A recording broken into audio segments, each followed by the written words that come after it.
Yeah, man. This guy's a maniac. With a smile into the sea.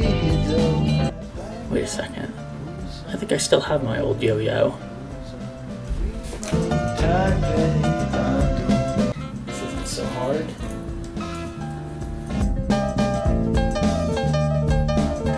Get it to go around like that.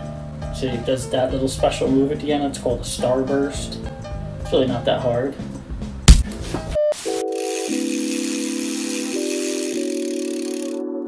So if you grew up in the 80s or 90s, you most likely remember the yo-yo craze. It seemed to come out of nowhere. One day you're playing video games or rollerblading, maybe spraining an ankle on a pogo ball. The next day you're headed down to your school auditorium or gymnasium to watch a group of overexcited adults play with some yo-yos. I guess it's fair to compare the yo-yo craze to the fidget spinners craze, except nobody was coming to your school to show you cool spinner tricks.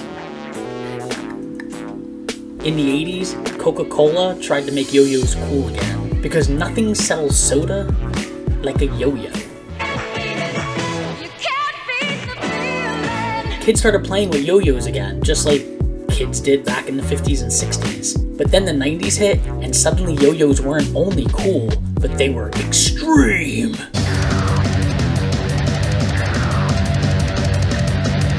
Eventually, someone convinced the schools to let them come in and perform for their students, convincing teachers that it's some form of mental stimulation or maybe even physical activity, which I guess it sort of was. I mean, anybody can do it, right?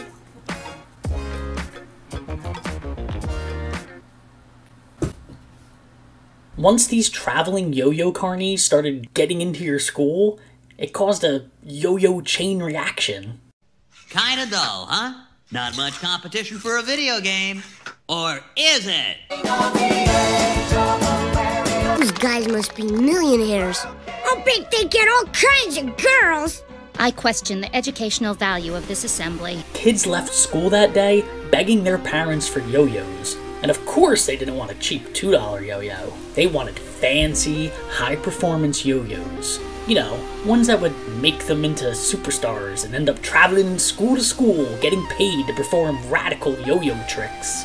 And for the next few weeks, playgrounds around the country and even the world were buzzing with hunks of spinning plastic on strings. Only in the 90s could you get away with such a thing. I mean, they were basically weapons. Don't move, you could really get hurt.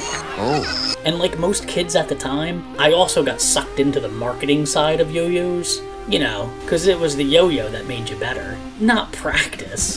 There were glitter yo-yos, chrome yo-yos, glow-in-the-dark yo-yos, high-performance yo-yos with ball bearings in them, and the butterfly-style yo-yo, where the edges flared out a bit more so you could perform tricks easier. But again, it could only help so much. But a lot of kids stuck with it, and I'm sure that those kids had some awesome memories of playing with yo-yos in their childhood. Side note, there were reports of some schools having to eventually ban yo-yos. Yo-yo gangs would break into lockers and steal other kids' yo-yos. Yo-yo rumbles would break out on the playground. Some kids lost teeth. I even heard that one kid lost an eye. Eventually the craze ended, only re-emerging from time to time. Maybe when a grandparent came over and your parents forced you to perform in front of them, even though you sucked at it. Eventually, I gave up and moved on to something a little more stimulating.